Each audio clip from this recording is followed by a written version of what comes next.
नमस्कार, मी Rohini. Rohini recipe channel मध्ये तुम्हा सर्वांचं अगदी मनापासून स्वागत करते. आज आपण अतिशय कमी वेळात आणि अतिशय टेस्टी अशी मँगो मस्तानी कशी बनवायची हे आपण पाहणार आहोत. आणि ही मस्तानी अतिशय मस्त होते आणि फस्तही पटकन होते. अशी ही आपण पुण्याची फेमस मँगो मस्तानी कशी करायची हे स्टेप बाय स्टेप पाहूया. चला, मँगो मस्तानी बनवण्यासाठी लागणारे साहित्य पाहूया. मी हापूस आंब्याचे काप करून घेतले आहेत. एक मिल्कशेक बनवणार आहोत आणि एक वरून टाकणार आहोत. काजू बदामाचे काप करून घेतले आहेत.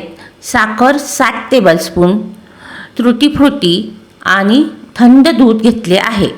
दूध उकळवून मी गार करत फ्रीजमध्ये ठेवले होते.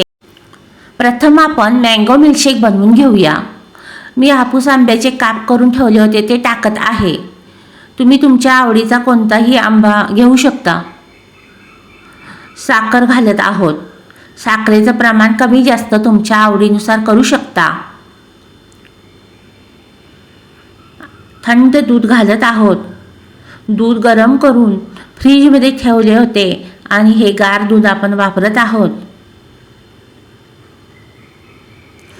आता आपण यामध्ये मँगो आईस्क्रीम 2 मोठे स्पून टाकत आहोत.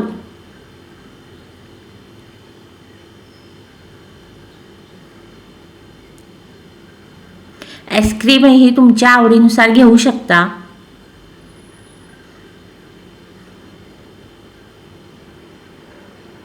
आता आपण हे मिक्सरमधून फिरवून मिल्कशेक बनवून घेऊया. आपला हा अगदी दाटसर मँगो मिल्कशेक तयार झाला आहे. आता आपण स्टेप बाय स्टेप मँगो मस्तानी बनवूया. प्रथम आपण आंब्याचे काप टाकत आहोत.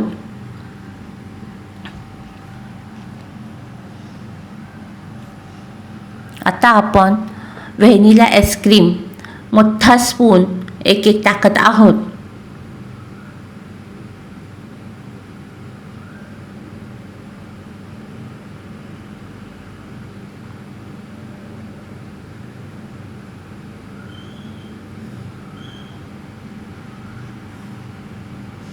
आता आपण हे दाटसर बनवलेला मँगो मिल्कशेक घालत आहोत.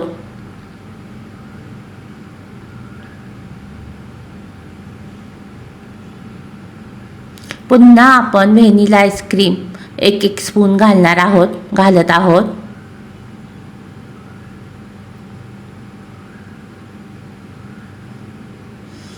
आता काजू बदामाचे काप घालत आहोत.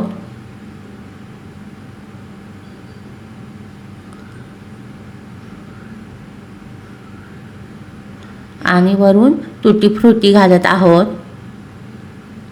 किती मस्त कलरफुल आपलं हे मस्तानी झाली आहे. अशी आपली पुण्याची फेमस मँगो मस्तानी खाण्यासाठी तयार आहे. आता आपण आणखीन 2 ग्लासमध्ये घालूया. यामध्ये मी मँगोचे कापच्या ऐवजी मी मिल्कशेक घातले आहे.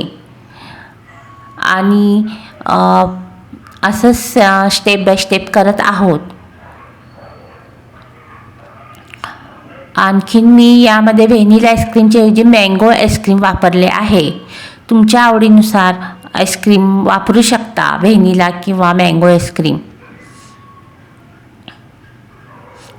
असे आपले मस्तपैकी मँगो मस्तानी तयार आहे. जर तुम्हाला मँगो मस्तानी आवडली असेल तर आठवणीनं लाईक करा, शेअर करा आणि हो, सबस्क्राईब करा, कारण ते तर अगदी मोफतच आहे. आणि असेच आपण पुन्हा भेटू एका सुंदरशा रेसिपीसह. थँक्यू.